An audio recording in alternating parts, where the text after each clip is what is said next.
欧盟表示，对华关系不能是二极管，中国对欧工作取得成果，谁最受伤？各位网友大家好，我是刘小飞。这几天呢，大家应该都看到了，中国和欧洲的外交互动非常密集。西班牙首相桑切斯刚走，法国总统马克龙就应中国领导人邀请，在中国开展访问了。澳大利亚总理阿尔巴尼斯说，中国还没有邀请他，只要中国邀请了，他就一定欣然前来。再有就是欧盟委员会主席冯德莱恩通过中欧双方协商，也跟马克龙同时抵达。不过呢，从对交流活动的报道来看，显然是马克龙受到的关注更多。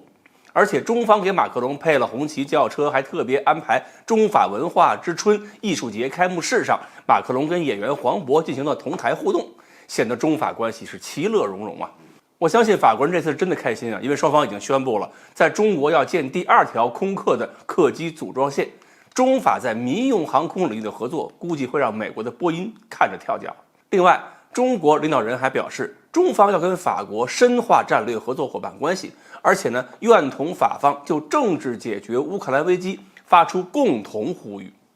这就充分拔高了法国在欧洲的地位，帮法国扩大在欧洲的影响力，对冲美国在欧洲的影响。所以4月6日，外交部发言人毛宁在新闻发布会上也说了，这几位欧洲领导人访华成果颇丰啊，为中西、中法、中欧关系的下一步发展提供战略引领。现在几乎每周，中国同欧洲国家都在北京举行外交政治磋商，为下一个阶段中欧之间的频繁密集的高层互动做准备。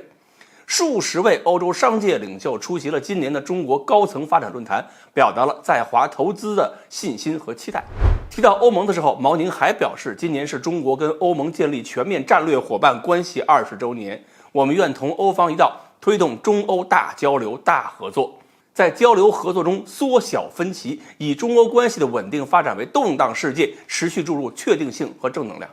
双方虽然存在一些分歧，但有沟通交流的强烈愿望，广泛深厚的共同利益。说了这么多话，可见中方对会谈成果是非常乐观的。我们再说冯德莱恩，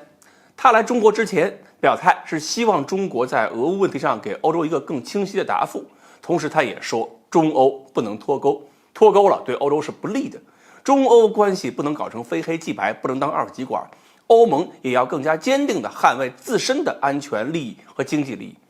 这就跟中国领导人与马克龙会谈时说的，中方始终视欧洲为多极化世界中的独立一极，支持欧洲实现战略自主，坚持中欧关系不针对、不依附，也不受制于第三方，相信欧方将独立自主发展对华关系。很明显，中国和欧盟在这方面的观点基本是对应上的。冯德莱恩这一行呢，也是应该拿到了自己满意的结果。不仅仅中国领导人说了全面重启各层级交往，激活各领域互利合作，排除干扰和挑战，为中欧关系发展跟世界和平稳定繁荣注入新动力。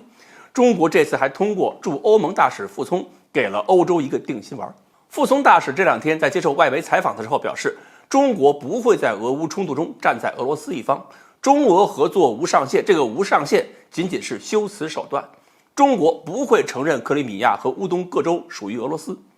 这些表述虽然以前曾经多次以类似的言辞出现在中国官方的正式发言里，但是傅聪大使的表态应该是历来最明确、最有权威性的。欧洲只要不跟着美国跑，俄乌问题上自然就能听到中国说出他们最想听到的声音。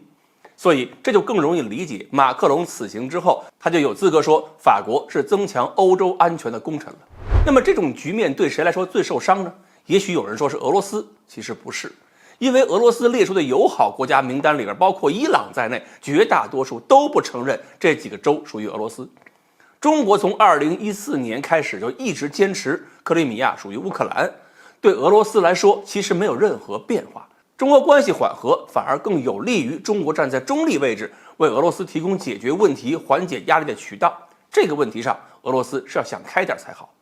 其实最受打击的是美国，美国一直用无上限这3个字试图加剧中欧对立，期望用这种手段拉欧洲，把欧洲国家变成未来干涉台湾问题的砝码。中国跟欧盟关系重新回到健康发展方向，那么就没有几个欧洲国家愿意在台湾问题上配合美国出手，和自己的生意过不去的。